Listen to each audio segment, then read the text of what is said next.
2372वां जन्मदिन है। तो सम्राट अशोक कौन है?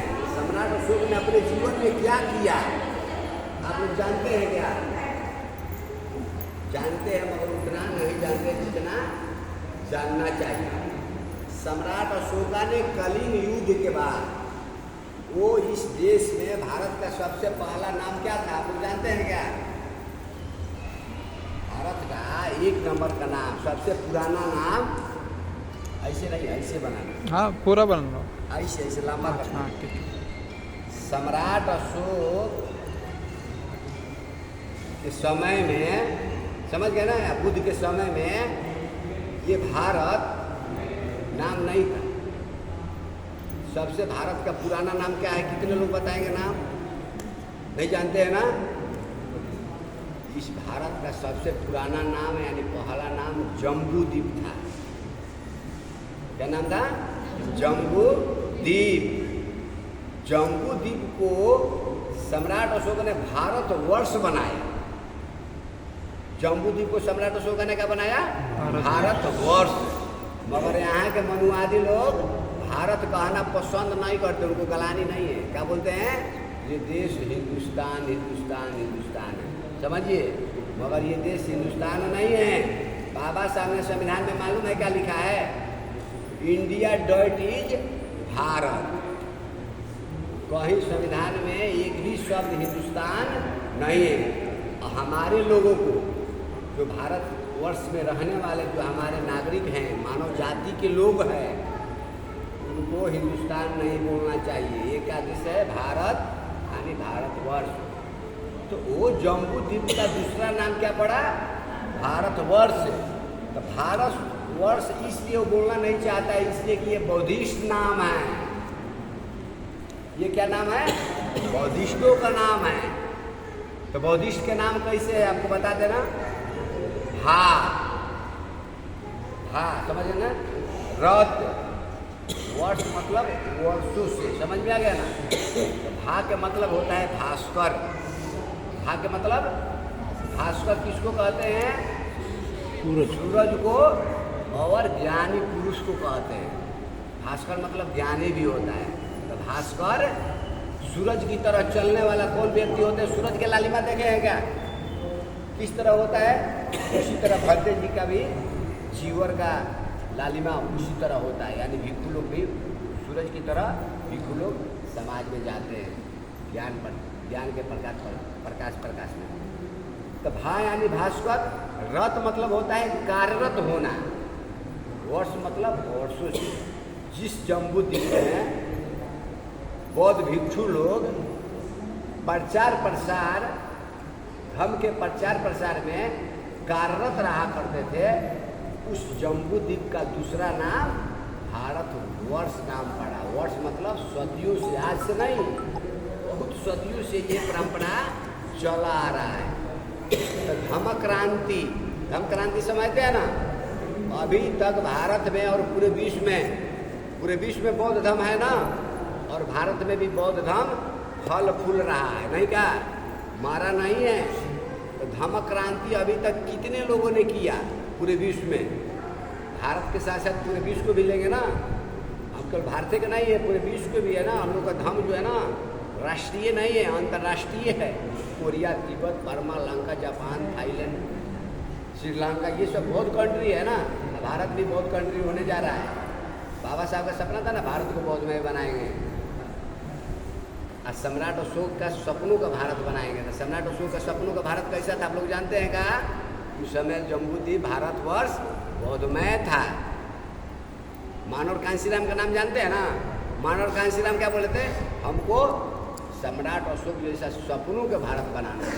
अब बाबा साहब ने बना के भी दिखा दिया, खुद को तो परिवर्तन कर दिया। यानी बाबा साहब ने लिखित में भारत बौद्धमय है। लिखित में भारत क्या है? बौद्धमय है। तो बाबा साहब ने लिखित में सम्राट अशोक का सपनों का भारत बना दिया। और मानव कांशीराम इसलिए बोले थे क्योंकि हम लोगों को व्यवहार में भारत बौद्धमय नहीं है, हम लोग का काम है, धंधे का काम है। तो सबसे पहला धम्म क्रांति किसने किया? तथागत बुद्धा ने किया। किसने किया? तथागत बुद्ध ने किया। दूसरा धम्म क्रांति किसने किया? सम्राट अशोका ने किया। कब किया? कलिंग युद्ध के बाद किया। कलिंग युद्ध की तरफ ले जाएंगे तो समय ज़्यादा लग जाएगा, इसलिए इतिहास पढ़ाने नहीं आए, हम धर्म देशना देने आए हैं। कुछ जानना होगा तो बोलिएगा, घर पे आएंगे ना तो बता देंगे कल, ठीक है ना। वहाँ ले कलिंग युद्ध के बाद सम्राट अशोका राजा बने। राजा बनने के बाद उनको पराजित हुआ। एक एक बालक बहुत भिक्षु से ज्ञान लिए, वो ज्ञान दिया, तब जाके पद्मनु उनसे लड़ाई लेने के आती है। तो वो सुनो, सम्राट अशोक एक दूसरे से लड़ाई करते थे, पीठ पीछे किसी को हत्या नहीं करते थे, वो सामने से वार करते थे। अब हमसे पंगा लो ना तो अपना गद्दी छोड़ो, तो कोई डर जाता था तो गद्दी छोड़ देता था, ना तो उसे युद्ध करता था। तो सम्राट अशोका ने अपने बल पे किसी को हरा देते थे, समझ में आ गया। मगर वो सम्राट अशोक इतने मतलब ईमानदार व्यक्ति थे, पुरुष पर हाथ उठा देते थे, लड़ लेते थे, मगर नारी से लड़ते नहीं थे, नारी पे हाथ कभी उठाते नहीं, नारी को टच भी नहीं करते थे। कितना सदाचारी थे आप बताओ, कितने सदाचारी थे आप बताओ। वही तथागत बुद्ध थे। तथागत बुद्ध क्या थे? पहला भिक्षुणी का नाम क्या है बुद्ध के समय में? पहला भिक्षुणी कौन बनी थी जानते हैं?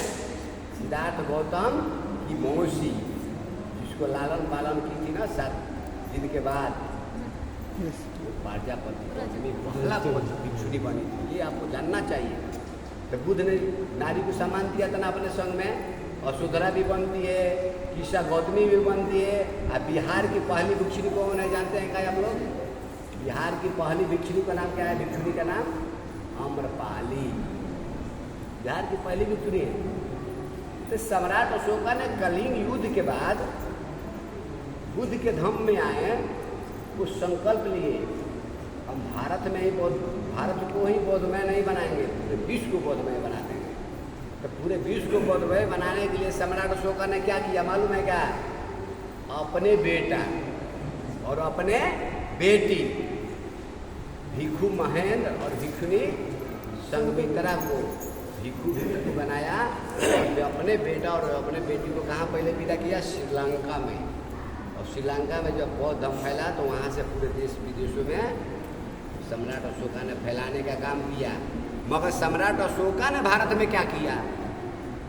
वो तो विदेश में काम करवा दिया ना, बौद्धमय बना दिया पूरे विश्व को। मगर सम्राट अशोका ने भारत में क्या किया ये जानना है। सम्राट अशोका ने भारत में क्या किया? 84,000 बुद्ध विहारों का निर्माण कराया जम्मू भारतवर्ष में। कितना? 84,000। और 84,000 स्तूपों का निर्माण कराया। स्तूप का नाम जानते हैं? सांची स्तूप देखे हैं? घूमने जाते हैं तो देख लेना, भोपाल के बगल में। और नहीं तो ज़्यादा दूर जाने की जरूरत नहीं है, 200 का नोट निकाल के अपने घर में अब पीछे का भाग, पीछे वाला भाग देख लेना क्या चीज़ का फोटो है। सांची स्तूप का फोटो है ना, वैसा 84,000। आपका करला लेनी देख रहे हैं? करला लेनी देखे हैं पूना में? और ये भाजे लेनी भी है, और बहुत सारा एक और लेनी है। वैसा लेनी सम्राट अशोका ने 84,000 बनवाया और पत्थर पर लेख लिखवाया, उसका नाम है शिलालेख। वो 84,000 लिखवाया। कहाँ है पाटलिपुत्र बिहार, और कहाँ है करला लेनी और भाजे? कल्पना करो, कल्पना करो। और एक बॉम्बे के बगल में एक और है ना, एक है ना स्तूप है ना, भाजत यहाँ है बॉम्बे के बगल में। वो क्या है वो हम बता देंगे, अभी स्मृति में आएगा तो, ठीक है ना। तो कहने का मतलब सम्राट अशोका ने ये काम किया। सम्राट अशोका ने और जानते हैं क्या किया? आप लोग दीपावली मनाते हैं ना, दीपावली मनाना बंद कर दो। दीपावली के ठीक एक दिन पहले जो 84,000 स्तूप बन कर तैयार हुआ ना, तो एक दीपक जलाकर, दीपदान उत्सव उसको बोला जाता है, एक दीपक जलाकर उस स्तूप का ओपनिंग किया गया। ओपनिंग समझते हैं ना, उद्घाटन करती है ना, वो ओपनिंग किया गया। तो प्रकाश दिवस दीपावली की एक दिन पहले मनाना चाहिए। हमारे लोगों को दीपावली नहीं मनाना चाहिए, समझ में आ गया ना। तो सम्राट अशोका ने ऐसा काम किया। और कितने दिन कब लिया? तो 10वीं के दिन सम्राट अशोका ने हमको स्वीकार किया। उसी को क्या कहते हैं? विजयदशमी। उसको क्या कहते हैं? विजयदशमी। मगर विजयदशमी को इतिहास को मिटाया जा रहा है और क्या नाम पड़ गया हिंदुओं में दशहरा। दशहरा मतलब 10 यानी 10 हारा यानी 10 राजाओं को बौद्ध राजाओं को छल कपट से हराया गया यानी मारा गया यानी इतिहास को हमारे बुद्धियों के इतिहास को खत्म किया। किसने किया? उस हत्यारा का नाम है पुष्यमित्र शुंग। राजा विदरथ काल तक भारत बौद्धमय था। सम्राट अशोक का वो पोता थे। तो भारत से बुद्धिज्म खत्म हो गया मान के चलो। 13 फुट नीचे चल गया बुद्धिज्म। समझ में आ रहा? 13 फुट कहाँ चल गया हमारा इतिहास? धरती के नीचे। बुद्ध भी नीचे चल गए और जितने बुद्ध विहार जब बौद्ध भिक्षु को कत्लेआम हो गया ना तो सब जितना 84,000 बुद्ध विहार था ना तिरुपति बालाजी पढ़रपुर बहुत सारा अभी देखो एक वीरा मंदिर बन गया करला लेनी में। एक वीरा मंदिर देवी बन गई। तो ऐसा ऐसा बुद्ध विहार प्राचीन मंदिर में बदल गया। प्राचीन बुद्ध विहार पुराना हिंदुओं का मंदिर में बदल गया। वहाँ पंडाओं का कब्जा हो गया। समझ में आ रहा है ना?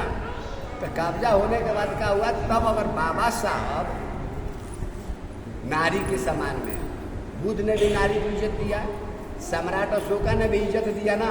अब बाबा साहब ने कहा इज्जत दिया तो नहीं दिया, अपमान किया है। क्या मालूम है कब इज्जत दिया? हिंदू कोड बिल लिख। अगर हिंदू कोड बिल जो बाबा साहब ने लिखा यहाँ के मनुवादियों ने लागू नहीं किया तो बाबा साहब का कहे इतना कानून मंत्री पर हम बैठ के क्या करेंगे जब हमारे माँ बहन बेटियों का हक अधिकार बराबरी का दर्जा नहीं मिलेगा। तो हमने कानून मंत्री को ही लात मार दिया यानी किलाइली दे दिया। और बाबा साहब ने भारत को संघमूलक समाज बनाने के लिए, प्रबुद्ध भारत बनाने के लिए, भारत को बौद्धमय बनाने के लिए 14 अक्टूबर 1956 में यानी विजयदशमी था उस दिन, जिस दिन सम्राट अशोका ने धम्म दीक्षा लिया था उसी दिन बाबा साहब ने नागपुर की धरती पर 14 अक्टूबर 1956 में दीक्षा लिया। तब बाबा साहब ने लिखित में भारत को बौद्धमय बना दिया। और 5 लाख के साथ साथ हर राज्य में कोई ऐसा भारत में कोना नहीं है ना तो अपने बौद्धिस्ट और अम्बेडकरवादी नहीं है। सबसे ज़्यादा मूर्ति समझते हैं ना?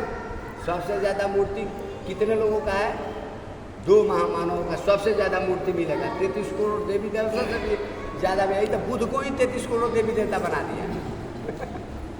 बुद्ध के मूर्ति को 33 करोड़ देवी देवता बनाया है। बैठो थोड़ा सा तो समझो, बुद्ध के मूर्ति को 33 करोड़ देवी देवता बना दिया। मगर सबसे ज़्यादा अगर मूर्ति खोजेगा ना तो गौतम बुद्ध की मिलेगा पूरे विश्व में और भारत में भी। और सबसे ज़्यादा अगर मूर्ति कहीं खोजेंगे ना तो बाबा साहब को मिलेगा। बाबा साहब को मिलेगा। मनुवादी लोग कहता है जानते हैं क्या? हमको जिंदा अम्बेडकर से वो बोलता है, हम नहीं बोल रहे हैं अम्बेडकर, हम नहीं बोलते हैं, बाबा साहब बोलते हैं। समझ गए? मनुवादी लोग क्या कहता है जिंदा अम्बेडकर पहले एक ही थे ना। तो जिंदा अम्बेडकर से हमको ये मुर्दा जो अम्बेडकर है ना खड़ा है हर चौराहों पर वो बहुत खतरनाक है। वो डरता है मुर्दा अम्बेडकर से। समझ गए? वो बाबा साहब से सब लोग डरते हैं। इसलिए क्यों डरते हैं मालूम है क्या? बाबा साहब ने क्या दिया हमारे लोगों को? भारतीय संविधान दिया। आप धम से डरती है तो नहीं डरती है? डरती है ना। इसलिए कि बाबा साहब ने क्या दिया? बुद्ध और उनका धम दिया। और धम से डरती है तो नहीं डरती है? डरती है। बाबा साहब ने क्या दिया? 22 प्रतिज्ञा का जो पालन नहीं करता है वो बौद्ध कहलाने लायक नहीं होता है या बौद्ध नहीं हो सकते हैं। जो बौद्ध 22 प्रतिज्ञा का जो पालन करेगा वही सच्चा बौद्ध हो सकता है, वरना वो बौद्ध नहीं होगा। कहता भंते जब बुद्ध विहार में नहीं जाते हैं, लोग भी नहीं जाते, इसीलिए हम भी नहीं जाते हैं। अरे लोग जाए अथवा ना जाए, आप क्यों नहीं जाते हो? तो मतलब आप बौद्ध नहीं हो। जो बुद्ध विहार में संडे को अगर आ जाता है, बाबा साहब ने संडे को बोला बुद्ध विहार में आने के लिए। क्यों बोला? आप लोग बॉम्बे में पूना में रहते हैं, काम धंधा व्यस्त रहते हैं, संडे को छुट्टी मिलता है तो 2 बार में आना चाहिए। आज जिसके पास काम नहीं है वो नाइट ड्यूटी दिन का ड्यूटी नहीं करते हैं, उनको सुबह और शाम रोज आना चाहिए। अगर सुबह समय नहीं मिलता है तो शाम को आप लोग आए हैं ना संध्याकालीन, सब लोगों को बुद्ध विहार आना चाहिए। बुद्ध विहार क्यों आना चाहिए? अब हम देखना शुरू कर रहे हैं, ठीक है ना? विषय बहुत है, अब उठ के जाएंगे।